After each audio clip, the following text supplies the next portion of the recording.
Welcome or welcome back to my channel. In today's vlog we are reading The Hunger Games for the first time ever. Now I'm starting this vlog a little bit late in the fact that I have already read The Hunger Games, mainly because I have watched the first Hunger Games film before, so I knew what was going to happen, and I thought you probably don't care about seeing reactions to this because there's not going to be any because I know what was going on. I did, however, write down many thoughts I had.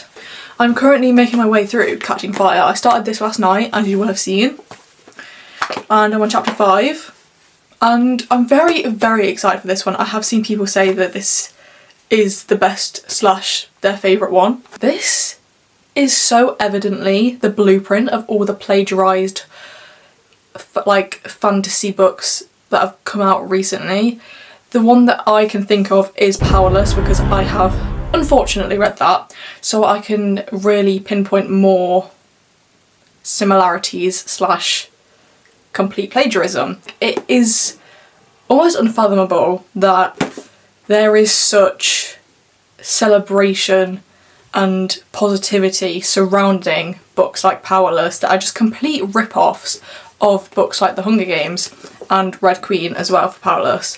One thing I do love about the contents of this book, getting into what I like now, is Haymitch and Katniss's relationship. Haymitch and Katniss are one and the same, and I love their little snippets of like mentor and mentee relationship, and I'm very excited to see how that goes on further, and I'm very excited to eventually obviously get to Haymitch's book, which won't be in this vlog because this is just the trilogy. Anyway, talking about the capital, a quote that Katniss says is, "The capital accent is so affected almost anything sounds funny in it." Absolutely spot on. We have people who are running countries who sound and look funny and are then perceived as not as harmful as they are and get away with things that people should not be getting away with. And the capital is doing exactly that as well. It is literally paralleling reality. It is very frustrating to read this and know that it is exactly the same in real life. I think a lot of the politics in this, you don't have to read in between the lines to understand them, because it's happening in real life, and if you can't see that, then maybe you should reevaluate what knowledge you have and research some things. And you know, anyway, getting off topic. Katniss, I love Katniss. I think her character is great. I think the fact that in dystopian stories like these we have the like heroine woman protagonist who is sometimes, a lot of the time, saved by a man. And so it's like, well, you're telling us that, you know, we've got a strong female character but she's being saved by a man every chance she gets. However, Katniss is the opposite. She's saving Peter every chance she flipping gets because he is just a baker boy and he literally needs help. Again, you will have seen the clip of Peter grabbing Katniss's leg when he's literally like a rock lying down. I'm thinking there's absolutely no way, any way that could have happened. And I know it's not real, but at the same time it's like, yeah, but it's an altered reality. It's not some insane place. The skill of painting or decorating a cake does not translate into becoming a rock, but it's a great moment of pop culture. So I would like to talk about Katniss and Peter. Their ship name is Penis, and I kind of like that, but I don't buy their relationship. Obviously, okay, Katniss obviously doesn't buy it herself, so why should I? I think any reader would acknowledge that what they have isn't soulmate material. Even then, like her and Gale, I think because I've watched the first film, I know. I've seen edits, The Hunger Games came out in 2008. I've seen things. You can't go your whole life not knowing facts about the Hunger Games. At least that can't be possible for me. I do know that Gale is weird and I don't like him. And Peter, although their relationship in this book isn't anything to write home about, and I do not believe it at all, I'm thinking maybe in the later books in Catching Fire, we might see some actual romance, because Katniss is acknowledging that she doesn't actually know how to feel about Peter, because, you know, she's being forced to love him. But could she actually like him? Who knows?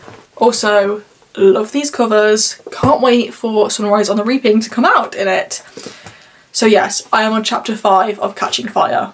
We have just got to the part where Peter and Katniss have been presenting themselves to District 11, and Katniss has kind of spur of the moment said a little speech directed at Rue's family and Thresh's family.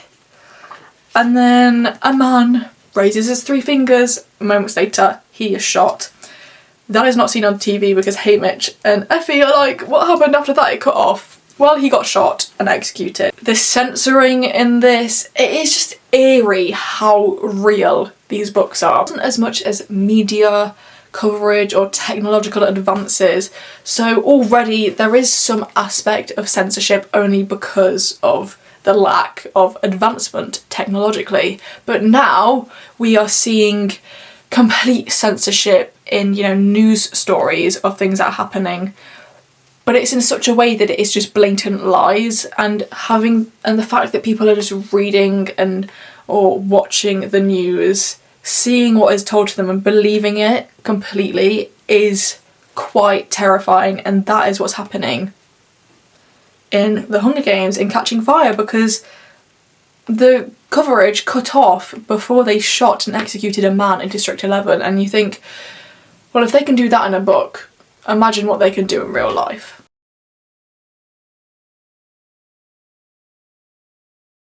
So there is a lot of parallels that are quite uncanny and disturbing and terrifying, but that is obviously the main point of these books, is to kind of expose how dystopian our reality is. I finished Catching Fire this morning, and might I say that this was absolutely incredible. I have written down my thoughts as I was reading this yet again to share with you right now. I did enjoy Catching Fire a lot more than the Hunger Games. And so the first half of, well, so let's say the first quarter of Catching Fire is kind of seeing the aftermath of the Hunger Games with Peter and Katniss. And I really liked that. I really liked seeing how relationships were straining from that. For instance, Peter and Katniss were not on speaking terms. She is, you know, also not very much on speaking terms with Gale though either, which, I don't know, I think in the film, I know a lot of people hate Gale. I haven't really seen a reason to dislike him in the books yet, because I feel like he's just acting like how I expect him to act. You know, he's a boy, she's a girl, they've known each other forever, he likes her, he loves her, and she's not reciprocating that how he wants her to, so obviously he's getting a little bit, you know, upset, but I feel like that is very understandable. Maybe in Mockingjay he does unspeakable things and we don't know. Well, I don't know, so I'll find out. I think the politics were a lot more interesting and more tense, especially in the first half when we see the head peacekeeper, I think his name's Thread, who is actually lashing Gale in the town centre and has like set up the electrical fences when Katniss is outside of them, and she comes back and there's peacekeepers at her house when she gets back, and they're like trying to catch her out and be like, where were you? Like, they're shocked that she's back, and I think that is like a very scary bit, and I like that because it's just a bit of like terror. As a history student, I know the propaganda and terror that can be instilled by a government to quash an uprising. I wrote down that it feels like a very 1984 level of surveillance, because they can't talk about anything anywhere. Like, they're constantly being watched in their own homes, in their own district. They can't do anything. And I'd like to talk about the last thing said in this book, which I think is such a perfect ending, and I think Suzanne Collins, I just love her for this, is Gale saying, Katniss, no District 12. One thing was I went into the Disney Channel building and I sat down with the president of the Disney Channel and I said, I want to make history. And that's what this is. Okay, mic drop moment. On page 329, she's fantasising about killing President Snow. Not very pretty daydreams for a 17-year-old girl. It's just slapped right in your face, right near the end of the book, that Katniss is 17. The Hunger Games, it's just a big fat reminder that children are the Hunger Games candidates. And it just really reinforces the fact that the Capitol and President Snow are in charge or have the ability to just wipe out a future generation, which is happening in real life too. It is not crazy because obviously Suzanne Collins knows what she's talking about and she's researched and is knowledgeable and has her eyes open in the world, so it's not a shock that this is happening in the book. It's just a shock that a book like this can be so popular and so famous and so widely celebrated, yet nothing in our society is changing. A lot of people will read this and just ignore the fact, ignore everything in this and then go and do something in real life, like go and support a political figure that is entirely contradicting what they've read and what they enjoy. And I think that's baffling, because how can a series like The Hunger Games be so incredibly successful and celebrated but still have not really impacted anything? It just shows how powerless, not actually, should not have said that word. It just not powerless, but it just shows how hopeless and how easy it is to be hopeless about the state of the world when The Hunger Games is such a huge success, but what's happening in our current political state of the world is entirely opposite. And yeah, I don't know if I've said that as well as I wanted to, but you know what I mean. And last but not least, I love how the relationships progressed in this. Katniss and Peeta, when they're actually, you know, moving on into the games, I love them. I love them. Slim literally sleeping in bed together because they need each other to like not have a nightmare. I love it.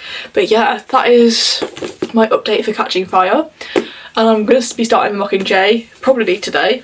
I loved this so much. I'm wondering, obviously right now this is above The Hunger Games, so I am wondering where Mockingjay will rank.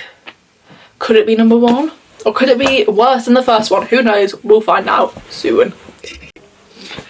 Good morning, guys. It is Saturday and I have started Mockingjay this morning. I watched Catching Fire last night and it was incredible. I kind of felt really emotional whilst I was watching it, which is kind of weird, but at the same time, I don't know. I'll put my review from Letterboxd on the screen, but I just think because of how real it is, that just makes it more terrifying and horrific. So yeah, I did prefer it a lot more to the first film. Again, as much as I liked the first film, the second one is just so much more fleshed out.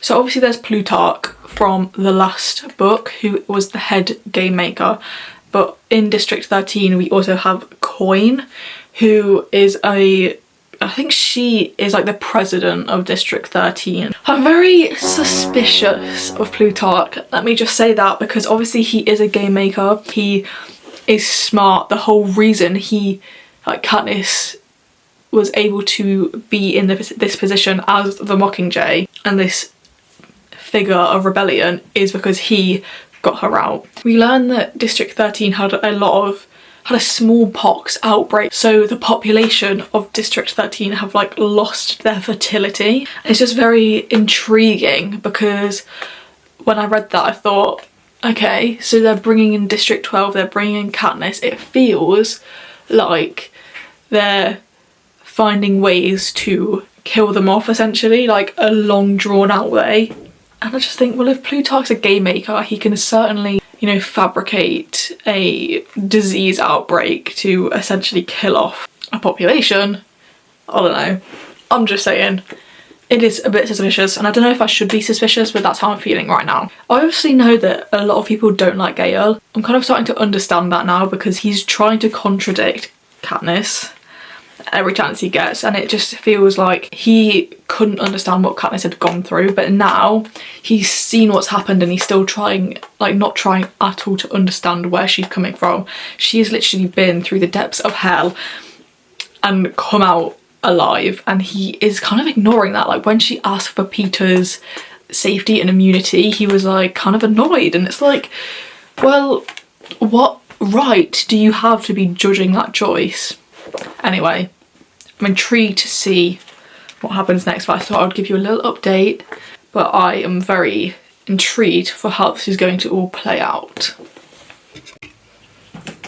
Right, let's have a flipping chat, alright guys, because I am on page 265 of Mockingjay, and I'm not going to flipping lie. Since when? Since when, guys?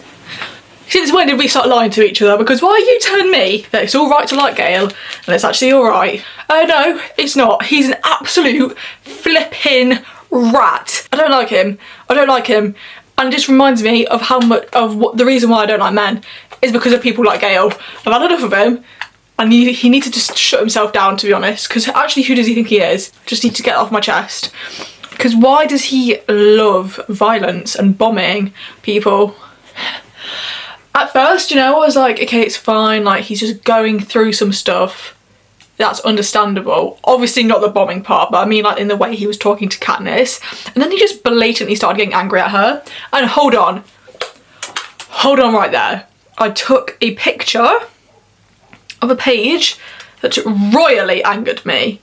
And I thought that I'd share that with you. First of all, Peter's back, so let's cheer for that. Yeah, thank you, Peter is back.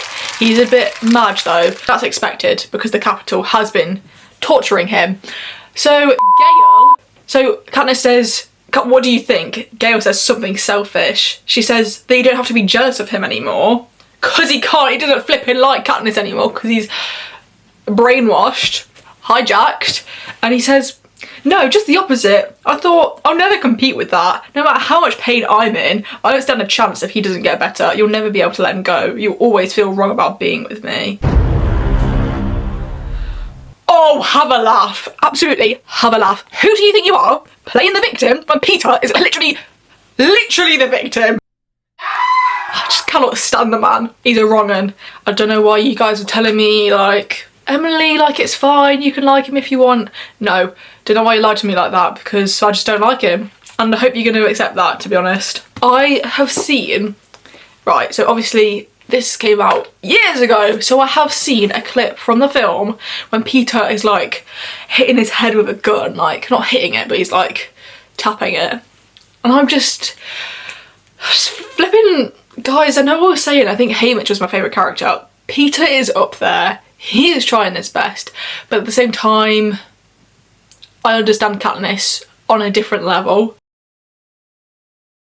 But I like Peter too. Worst characters, I'd say, yeah, President Snow, and then Gale's the worst. So if it's like a rating scale, the last being the worst, we'd go President Snow, Gale. Kidding, I'm kidding, but like, to be fair, he is just so whiny. He was actually getting jealous over Finnick, who is madly in love with Annie. Like, can we take a step back for a minute? But yes, I'm a bit nervous to finish this. I've got around 130 pages to go. I am kind of wanting to finish this today. I do have another thing to say, is Katniss's speech on page 99. So this is a quote. I want to tell the rebels that I am alive, that I'm right here in District 8, where the Capitol has just bombed a hospital full of unarmed men, women and children. There will be no survivors. Okay, so I'm thinking, I've heard this before. I've heard this very recently, in fact, and these illegal war tactics have been going on for decades, if not centuries, of, you know, targeting and murdering and slaughtering those who are vulnerable. I just think it's really, every Heiju turning this book is a slap to the face to reality. So I am, as much as I'm enjoying it, it is also quite jarring because of just, again, I've said this probably 5 times already, but because of how real it is paralleling reality like no other book I've read. So yes, that's my update for now. I'll see you on our next one update, probably when I finish this, and then after that I'll watch the films and then I'll come back to you and then we will say our goodbyes. But that is all for now. Oh my god, guys, I'm not gonna lie, Finnick has just died. I am crying. Can you see the tears on my face? And it was made even more real because Tell Me Why, Waiting Room, Phoebe Bridgers just started playing as well. Oh my god, guys, oh my god. First time crying on the internet. First time crying online, guys. What the shit? What the absolute flipping shit? I did not expect to cry at that. I don't even know if I'm going to put this in, but I'm not being funny. I'm actually not being funny, guys. Page 387 is not for the weak. Don't actually talk to me. Don't even talk to me. If I ever flip and reread this flipping series, I'm not reading this one. Because why is everyone dead? I mean, honestly, I was expecting it, but at the same time, I wasn't expecting Finnick. That was unbelievably harrowing, actually. And then and then you find out that Annie has given birth to a son. It's just a reminder of how shit this world is. And how every single one of these characters exists in real life. I just think, what a freaking horrible world we live in, where something like this rings incredibly true.